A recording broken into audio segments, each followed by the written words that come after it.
Naomi opened her eyes, utterly disoriented about her surroundings. A white pod hatch loomed less than 30 centimeters above her nose. The air was frigid, laced with the sharp scent of metal and antiseptic. Her limbs felt heavy as lead. It took every ounce of strength just to wiggle a finger. It was the after effect of hibernation, a sensation she recognized. She ought to have experienced it once before, yet her memory insisted this was her first time waking up. Hibernation Pod 101. Wake up sequence complete. You have been in hibernation for 1,000 years. 1,000 years. Naomi squeezed her eyes shut. She'd left Earth back in 3D24 at the age of 34. Now, chronologically, she was 1,034 years old. Her body remained that of a 34-year-old woman, yet a full millennium had slipped away. The starship New Hope was supposed to have reached the colony planet Chronocronus by now. But she hadn't woken up on the colony world. She was still inside the hibernation pod. Why am I being awakened? Captain's orders. Your research post requires advanced preparation. Please report to the bridge. Limbs felt heavy as lead. It took every ounce of strength just to wiggle a finger. She stared down at her pale arm, marked by a faint scar. She'd gotten it from a glass cut in the lab her mother passed away. The last thing her mother said to her was, "Don't let others decide your life for you." She stood up and shuffled toward the exit, steadying herself against the pod wall. A jolt of shock shot through her mind. The captain's pod only registered 10 years? That couldn't be right.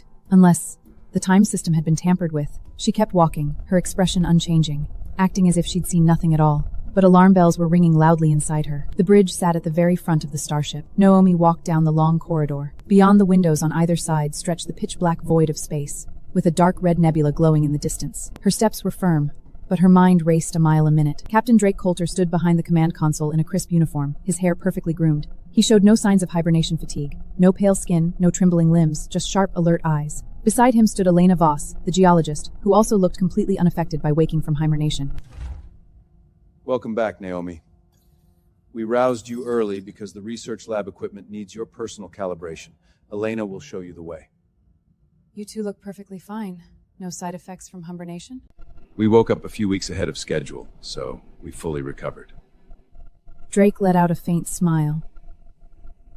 A few weeks. Naomi filed that detail away. She turned to Elena. Lead the way. Her limbs felt heavy as lead. Naomi's gaze fell on her hands. No calluses, no scars, just smooth, unmarked skin. A geologist who had worked for 10 years would surely bear marks on their hands. Elena's hands looked as if she'd never done a day of field work, which meant she hadn't actually worked for a decade. How long have you been awake, Elena? Around 3 weeks. Drake had me go over the geological for the colony planet first. You handle biological sampling, and I take care of geological analysis. Our work goes hand in hand. What about the other scientists? Lee and Tashi from the biology team. Were they woken up early too? They're still in hibernation. Drake said just the two of us need to get things ready for now. Naomi asked no further questions. The equipment in the research lab was already fully set up. It didn't need calibrating. Someone had been using it. All calibration markers had been locked. Debupping was completed long ago. She pulled up the operation logs. Every entry revealed the past 7 days was logged, not a hint of guilty or as account. I'll grab the data pad. Make yourself at home here for a moment. Naomi was now alone in the lab. She quickly pulled up the hibernation pod management system and checked the status of all 1,012 pods aboard the ship. Her eyes scanned the figures. All 1,000 colonists showed a 10-year hibernation period, along with the 12 crew members. Only her pod was marked for 1,000 years. She had been singled out. Her fingers hovered over the touchscreen for 3 seconds. Then she closed the interface, pretending nothing was amiss. Another of her mother's words echoed in her mind. Naomi, you've always been good at hiding your true feelings. Sometimes staying composed is more powerful than fighting. Your father's gone, but we're still here. From now on, we'll take care of each other. That was the first lesson she'd learned about keeping her emotions in check. When Elena returned with the data pad, Naomi was pretending to inspect a microscope, her demeanor as calm as still water. Naomi spent the next 3 days digging deep into the underlying code of the hibernation control system. On the third night, she claimed she was feeling unwell and headed toward the medical bay. Instead of going inside, she slipped around to the hibernation control room. The door required captain-level authorization to unlock. She stood before it, staring at the fingerprint scanner, her heart racing. She didn't have official access, but she had another way in. She pulled a small card from her pocket, a system maintenance key she'd stashed away secretly before the voyage began. She was the lead biologist, but she also held a minor in computer science alongside her doctorate. She knew the ship's operating system better than anyone else on board. She slotted the key into a spare port next to the scanner, and the door slid open. The control room was compact, fitted with a handful of screens and a single chair. She sat down and pulled up the hibernation wake-up logs. A long list of entries appeared. She filtered the results for one name and number, Pod 101, Naomi Chen. 6 months into the voyage. Back then, she'd shared meals with Drake and Elena in the ship's mess hall. She'd thought they were friends. She'd even told Elena, My mother always said never let others decide your life for you. Your mother is very wise. Now she realized Elena had already been plotting against her even then. Naomi kept scrolling through the logs. The revised parameters extended her hibernation from 10 years to a full millennium.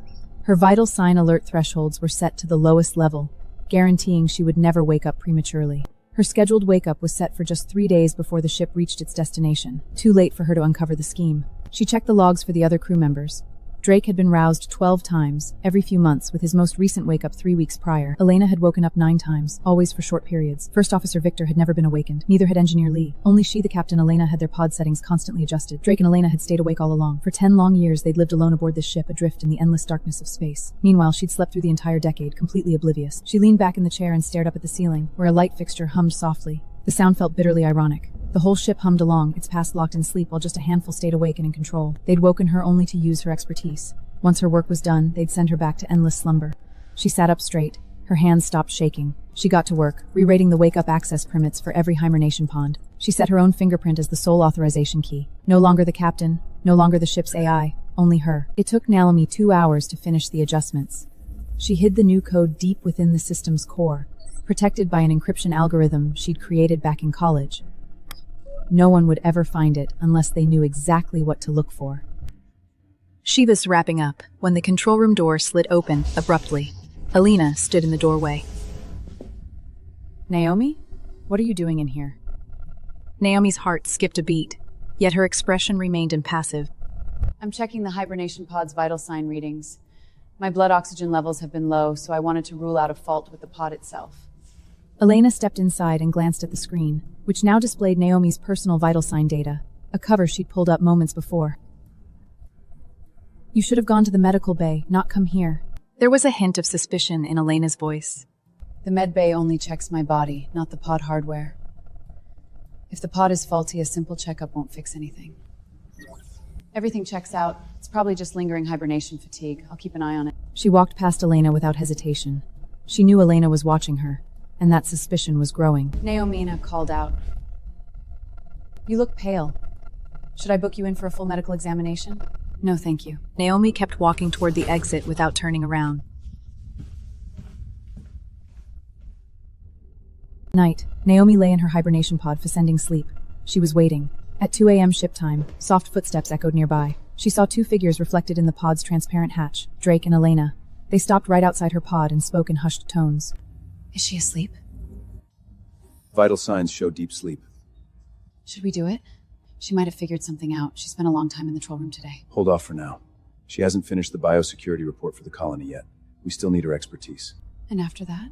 Afterwards, she'll have an accident, a pod malfunction, or a medical emmer dig into it. With so many fingers tightened around the hem of her hibernation suit, she didn't move or make a sound. She even regulated her breathing to keep the monitors reading as if she were fast asleep. She waited to hear more. What about Victor? He'll wake up sooner or later. If he finds out... Victor won't wake up unless I authorize it. Let's go. She has a few more months left. The footsteps faded away. Naomi opened her eyes and stared up at the ceiling. There were no tears in her eyes, only a cold, steely resolve. Naomi began gathering evidence technically. She recorded every conversation between Drake and Elena. Her tiny audio recorder activated whenever they drew near her pod area. She stored the recordings on an encrypted drive and hid it inside the pod's insulation layer. She also set up a private communication channel with the ship's AI, Athena. Athena, who currently holds wake-up authorization for the hibernation pods. Per the latest system settings, wake-up authorizations Naomi Chen, lead biologist. What if Naomi Chen is unable to grant authorization? For example, if she is unconscious or deceased. The system has a backup authorization protocol. The secondary authorized user is Captain Drake Coulter. Can the secondary authorization be changed? That requires biometric verification from the primary authorized user. I'm changing the secondary authorization now. Set it to First Officer Victor Zhang. Please confirm your fingerprint. Naomi pressed her finger to the scanner. Secondary authorization updated successfully. She let out a quiet sigh of relief. At the very least, Victor would be awakened if anything happened to her. Victor was an honest man. He would uncover the whole truth. What she didn't know was that Victor had already sensed something was wrong in his sleep. He would later say he'd suffered a string of nightmares during hibernation, figures moving through the darkness, and the sound of Naomi calling his name. Yet he couldn't rouse himself. 2 weeks later, Naomi ran into Victor in the corridor. She'd timed it perfectly. Victor had been woken up for his monthly routine medical checkup. She spoke in a casual tone. First officer, long time no see. Victor rubbed his eyes, still fighting the dizziness from hibernation. Naomi, you got woken up early too? Drake said they needed you to prep the research equipment ahead of time. That's right. How have you been feeling lately? I'm alright. Just been having strange dreams. It felt like someone was calling me, but I couldn't make out the voice. Probably just hibernation side effects. Maybe not. First officer, if you ever notice something out of the ordinary aboard this ship, what will you do? What do you mean? Nothing, just curious. You'll be late for your checkup. You should go. Victor walked away. Naomi stood in the corridor, watching his retreating finger. She couldn't spell everything out, but she'd planted a seed of doubt in his mind. Another 2 weeks passed, and Naomi finished the biosecurity report. When she handed the report over to Drake, the captain wore an unusually broad smile. Excellent work, Naomi. This biosecurity assessment for the colony is incredibly thorough. This will make our landing operations run much more smoothly. Thank you. What's my next assignment? Your next task is to help me finalize the geological survey plans for the colony. How long will that take? Around 2 months. After that, you can rest. Rest. Naomi knew exactly what that word implied. Understood. I'll help however I can. Back in the research lab, she pulled up the security feed. Drake and Elena were talking in low voices. She turned up the audio. 2 months is more than enough time. Once she finishes the plans, Elena will take over her position for good. We've already changed the name on the biosecurity report to Elena's. You altered the report's authorship? It's done. The report now lists Elena Voss as the author. I'm also gradually transferring Naomi's system access over to her. Once she has her accident, Elena will become lead biologist. No one will ever find a trace of what we've done. Naomi closed the feed. Her hands were steady, for her mind was completely calm now. First, she backed up all her research work, including the tampered biosecurity report, to a hidden location only she knew about. She embedded her fingerprint and audio evidence within the files. Second, she installed a timer in the hibernation control program. 3 years later, when the ship entered Cronus's orbit, every pod would open automatically. No authorization, no fingerprints required. Third, she activated a safety protocol for her own pod. If anyone forced the hatch open, the system would sound a ship-wide alarm and wake First Officer Victor immediately. The night she finished everything, Drake came to find her. Naomi, how is the geological survey plan coming along? 70% is complete. Elena said we need 1 more month to finish. That won't be necessary. We're moving to the next phase early. What does that mean? You've been looking run down, and high-intensity work isn't good for you right now.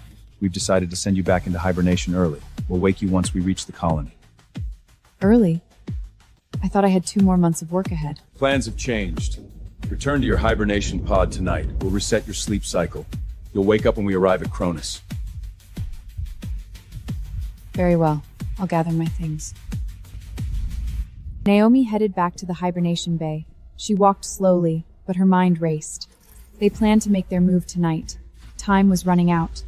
She entered the control room, pulled up the system interface, and double-checked the settings for every pod. All 1012 pods had her fingerprint as the primary access key, with Victor as the backup.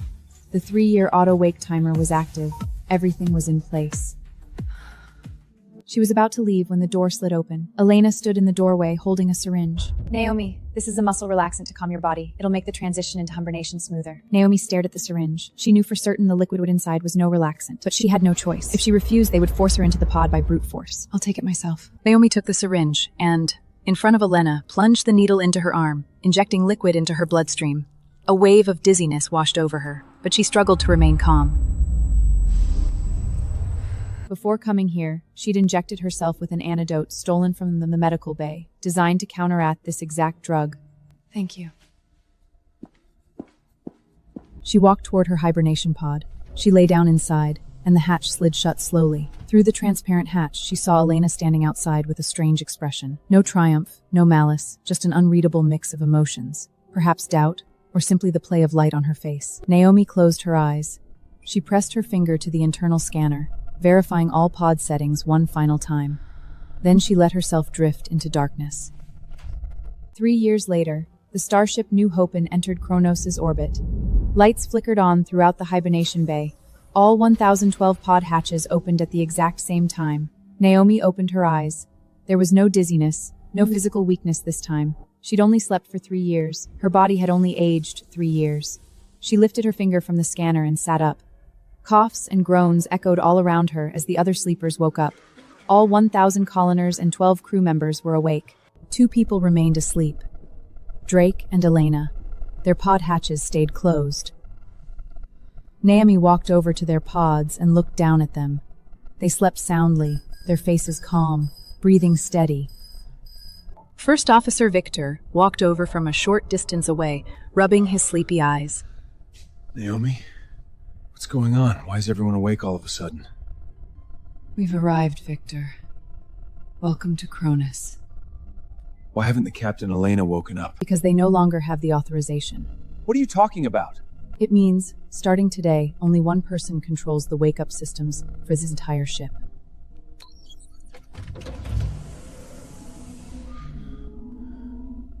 Drake froze the moment he saw Naomi's face. When he noticed the entire crew and colonists were awake, his expression from confusion to shock, then to raw fear. Naomi? How are you? How am I awake? I only slept for 3 years, Drake, not 1,000. Your plan to lock me in hibernation for a millennium, steal my research position, and hand my work over to Elena was clever, but you forgot one crucial detail. What detail? I know this ship's systems far better than you do. Care to guess who set my fingerprint as the only wake-up key? Elena woke up in the pod beside him, took in the scene around her, and let out a scream. He looked at Drake, his eyes filled with disappointment. We need to talk, Drake. Drake opened his mouth, but no words came out. The official investigation lasted 3 days. Naomi handed over all her evidence to Victor. Audio recordings, system alteration logs, falsified to report signatures, and the TAMP hibernation settings. Every piece of proof was clear and irrefutable. Drake and Elena were placed in confinement inside the captain's quarters. Victor took over as acting commander and called a ship-wide assembly. Everyone, this is First Officer Victor. 6 months after launch, Captain Drake and Coulter and geologist Elena Voss conspired to alter the hibernation system. They extended astrophysicist Naomi Chin's sleep cycle from 10 years to 1,000, with the intent of stealing her position on the colony's research team. Thanks to Naomi's quick discovery and actions, their plot failed. Drake Coulter and Elena Voss will remain in restricted custody until we reach the colony, where they will be handed over to judicial authorities. Murmurs spread through the crowd. Anger, disbelief, and whispers rippled across the room. What about Naomi? How is she able to re-rate the ship's systems? I hold a background in computer science. I know this starship's operating system better than anyone on board. A round of applause broke out. Naomi did not smile. Landing day on the colony planet arrived. Light from a red dwarf star, not the familiar sunlight of Earth, bathed the hull of the New Hope in a deep crimson glow. The colonists lined up and filed off the ship. Setting foot on Kronos' soil, Naomi was the last person to step off vessel. She stood on the gangplank, gazing out at the vast red plains, distant mountain ranges, and the alien starry sky above. This was her new home. What are you thinking about? I'm wondering where I'd be today if I hadn't glanced at the reflection on the captain's pod that day. Trapped in that pod, sleeping for another 997 years. Perhaps longer. Maybe I'd never have woken up at all. Victor fell silent for a moment.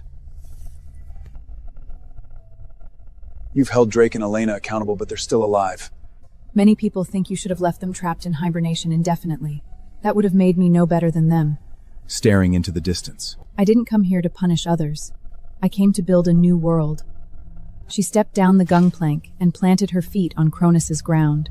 A breeze swept over her, carrying the sharp scents of sulfur and minerals. It was strange, yet full of new life. She glanced back toward the starship. Behind a porthole, Drake and Elena pressed their faces to the glass, like creatures confined to an aquarium. She turned away and kept walking. Life on the colony was far from glamorous. The first group of settlers struggled with thin air, unknown microbes, and drastic temperature swings. Naomi spent her days out in the field collecting samples in a protective suit, analyzed data back in the lab, and slept in a simple container house at night. Victor became the interim administrator of the new colony. He was swamped with work every day, yet he always found time to check on Naomi's research. The microbial analysis of the soil samples is done. Most organisms are harmless, but one type of fungal spore poses a threat. It multiplies inside the human body and causes respiratory illnesses. Can we deal with it? Absolutely. We just need to install air filtration systems in residential areas and replace the filters on a regular basis. Got it. I'll send the engineering team to get this set up right away. Naomi, what's your plan for Drake and Elena? We have to wait for the next communication window with Earth.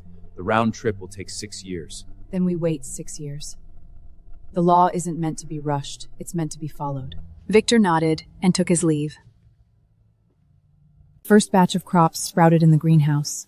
Naomi stood for a long time gazing at the tender green seedlings. These were life forms from Earth, taking root anew on an alien world. Small and fragile, yet brimming with hope. She knelt down and gently touched a young leaf with her fingertip. It trembled slightly, as if responding to her touch. She found Redpaw during a field mission. It was a small cat-like creature with an injured leg and sad, pleading eyes. She brought it back to the lab and nursed it back to health, and the little creature never left. It curled up at her feet, its tail flicking softly against her boots. "You like it here too, Redpaw?"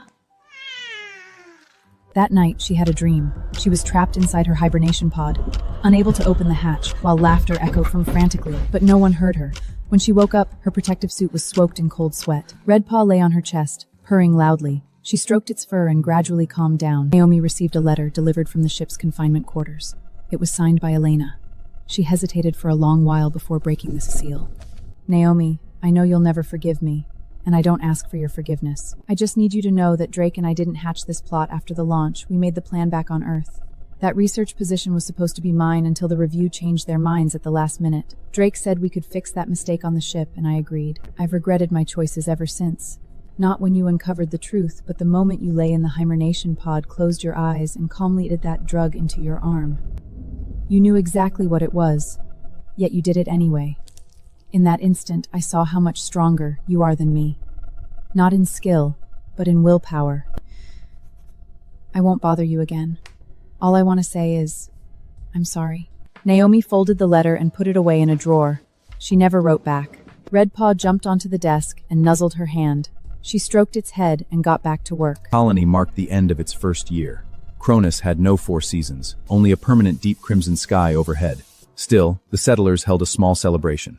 They roasted potatoes grown in the greenhouse and cracked open a few cans of beer brought from the starship. Victor stood on a makeshift platform with a beer mug in his hand. Everyone, this is our first year on this planet. There will be a second year, a 30th, 100 years to come. We put down roots here not to leave, but to stay. Naomi sat in a corner drinking water, with Redpaw curled up at her feet. Her days were quiet and routine. Field sampling in the morning, data analysis in the afternoon, and report writing at night. Her team grew from 1 person to 5, and the younger colleagues called her Doctor. What's on your mind? I'm thinking about those days in the hibernation pod. What would my life be like if I hadn't glanced at that reflection on the glass? You would have slept for 1,000 years. When you woke up, everyone would have grown old or passed away. You'd be all alone on this planet, with no one to turn to. I'd rather have what I have now.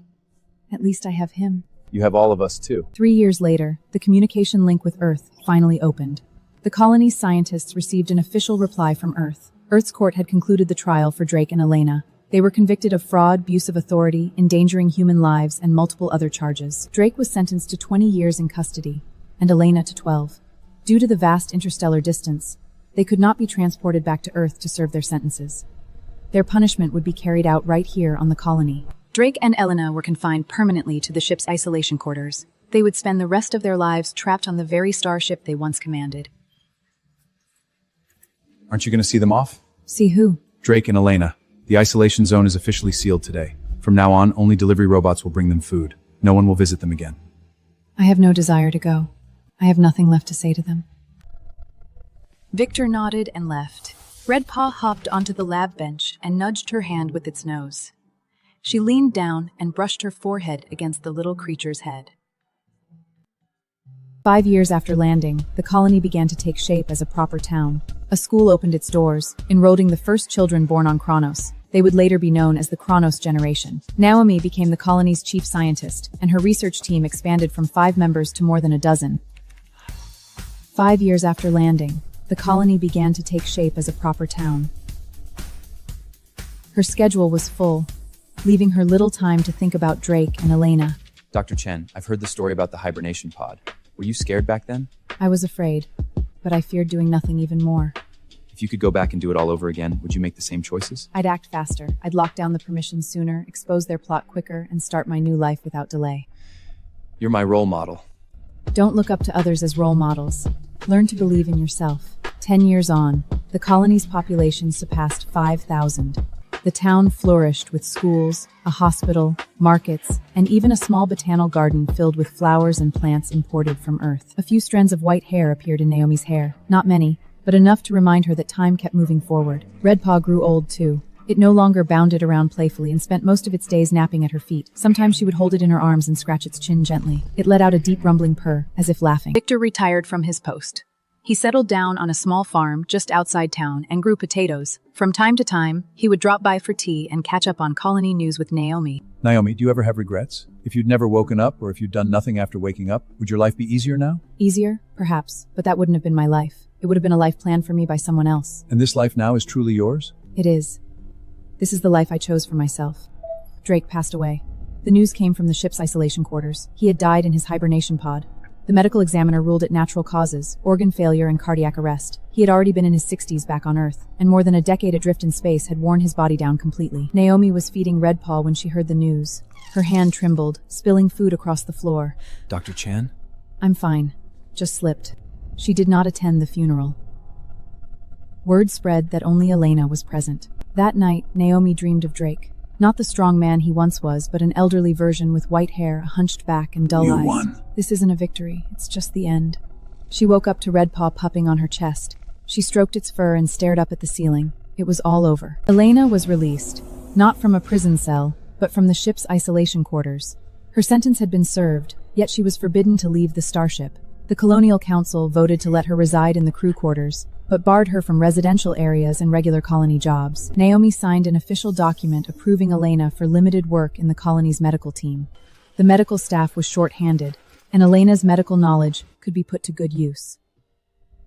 Naomi hesitated for a long time before putting her signature down. Do you not hate her anymore? Hate solves nothing. And we need more medical workers. She will be grateful to you. I don't need her gratitude. I just need her to do her job and help people. Elena moved into the ship's medical bay. Her daily work was handling remote medical consultations for the colony. No one visited her, no one spoke to her. She sat alone in the stark white room, typing away in front of her screen day after day. Naomi never went to see her. The colony held its 20th anniversary celebration. People sang and danced in the main square, marking 2 decades of human settlement on Kronos. Naomi stood at the edge of the crowd with Redpaw at her feet. The creature was extremely old now and could barely walk. Aren't you joining the dance? I've never learned how. You could learn now. I'm too old for new tricks. Naomi smiled. You're still young by Kronos standards. Naomi smiled. Wrinkles crinkled around her eyes. Yet her smile was warm and gentle. The young man ran over. Dr. Chen, someone left a gift for you. A gift? She opened the box and found a pair of small, simple silver earrings. Nothing fancy or expensive. They looked exactly like the pairs she bought at an airport gift shop when she was 16. There was no note, no name attached. She knew exactly who sent it. Only one person in the entire colony knew about those earrings from her youth. She closed the box, did not put the earrings on, slipped the box into her pocket, and continued watching the celebration. Redpaw passed away peacefully in Naomi's arms. It failed to wake up one morning. Naomi placed her hand on its chest and felt no heartbeat. She sat on the lab floor holding its body for a very long time. Naomi? Redpaw is gone. I know. It lived a long life. It was my very first friend on this planet. You still have all of us. She buried Redpaw on a small hillside behind the lab. From there, you could overlook the entire colony, the Red Plains and distant mountains. She planted a young tree beside the grave. Thank you for staying with me for 20 years, Redpaw. She did not cry. Tears welled up in her eyes, but she held them back.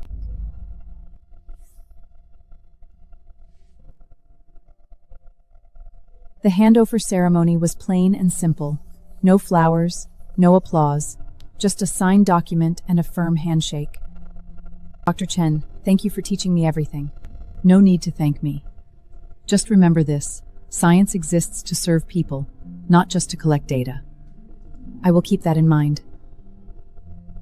Naomi moved into a small house next to Victor's farm.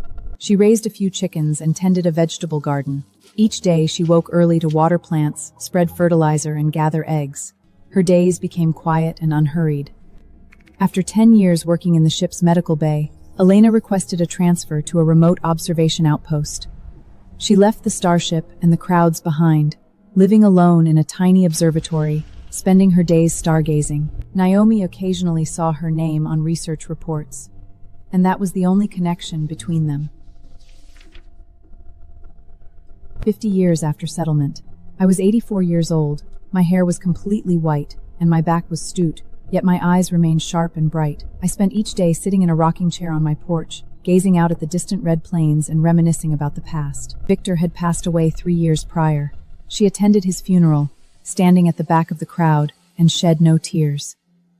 She received another letter, mailed from the remote observatory.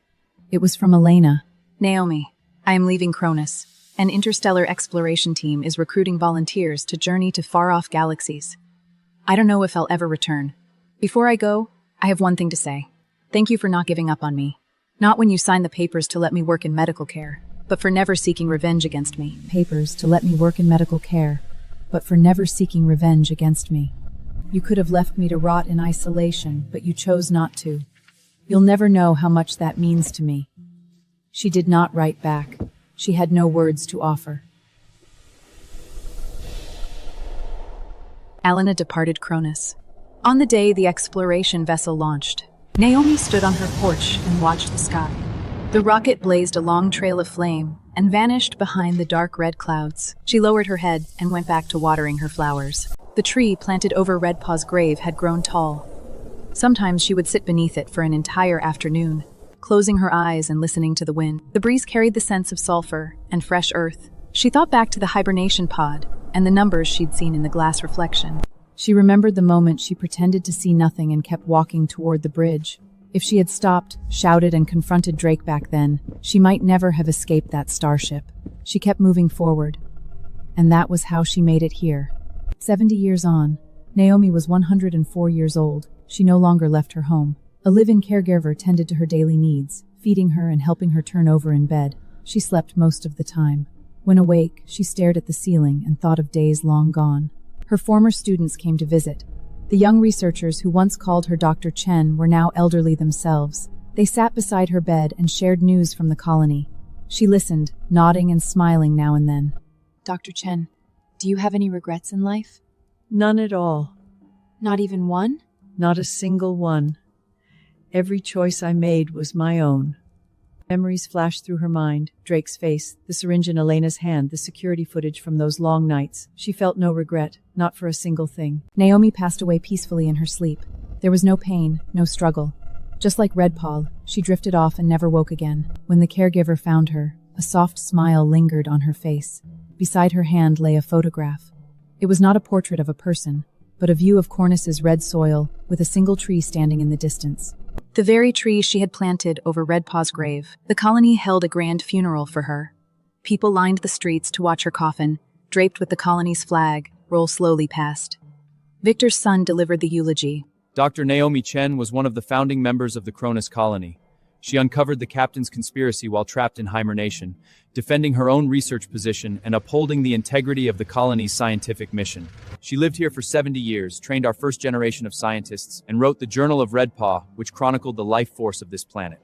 She is an inspiration to every one of us. Her coffin was taken to the incinerator. Her ashes were scattered on the hillside behind the lab, right beside Redpaw's resting place. The wind blew, and the leaves of the old tree rustled softly. 100 years later, the Cronus Colonial History Museum opened a special exhibition hall dedicated to the life of Naomi Chen. Her original hibernation pod, Pod 1211 from the decommissioned starship New Hope, stood in the center of the exhibit. An inscription was carved onto its surface. Official hibernation time, 10 years. Time she awaited, 1,000 years. And she prevailed. Beside it lay the original manuscript of the Journal of Redpaw, along with the 2 pairs of silver earrings, the one she bought at 16, and the gift from Elena. Dr. Naomi Chen once said, "I did not come here to punish others. I came to build a new world." And she kept her word. Visitors stood before the rusted pod, picturing the woman who once lay inside, placing her finger on the scanner and rereading the fate of everyone aboard the ship. 300 years later, Cronus had grown into a key member of the Human Interstellar Federation. Skyscrapers towered across the cities, flying vehicles zipped through the skies, and spaceports bustled with constant activity. Few people still remembered the name Naomi Chen. Her story was printed in history textbooks, yet students memorized the facts only to forget them soon after. Only one place kept her memory alive: the old tree behind the original lab site. It had grown into a towering giant, its canopy spreading wide enough to block out the sky. A stone monument stood beneath it, engraved with, "Here lies Redpaw." Beside him rests Naomi Chen, the first settler of this land. Every spring, schoolchildren came here for field trips. They ate their lunches under the tree, while teachers told the old tale of the hibernation pod and a single fingerprint. Some listened closely, some dozed off. Others played on their devices, but the tree remained, and so did the story. 500 years later, an archaeological team from the Interstellar Federation unearthed a well-preserved hibernation pod in the ruins of the original settlement on Cronus.